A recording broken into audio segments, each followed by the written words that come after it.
جی بیسیکل جو ہے نا یہ چیز ہمارے اندر جو تکبر پایا گیا ہے نا، یہ تکبر ہمیں جو ہے نا یہ سارا ختم کر رہا ہے۔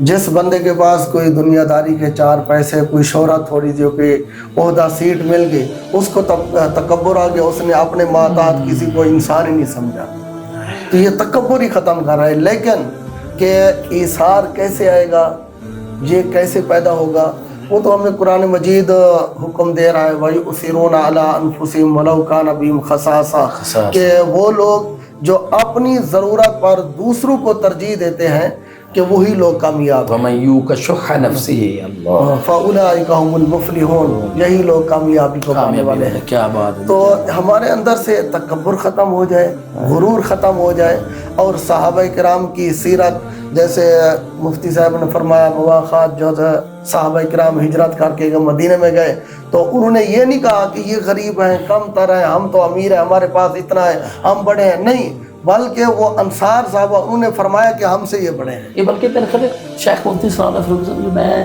وہ قرآن جی فقان حمید کا ویسے ہی وہ فلسفہ آدم مجھے یاد آ گیا۔ اللہ نے کہا نا ما منعک اللہ تسجد اذ امرتک، اے شیطان میں نے جو تجھے حکم دیا تو تجھے کس چیز نے روکا؟ سیدھی سے ما منعک اللہ تسجد اذ امرتک، تو اس نے کہا جی انا خیر منہ، میں اس سے بہتر ہوں، یہ مجھ سے گھٹیا ہے۔ یہ نہیں وہ منکر ہوا کہ تو میرا خالق، اس نے کہا خلقتا نہیں، میرا خالق تو ہی ہے، تخلیق تو نے کیا، لیکن من نار، مجھے آگ سے کیا، وخلقتہ من طین، اس کو گلی سڑی مٹی سے کیا ہے۔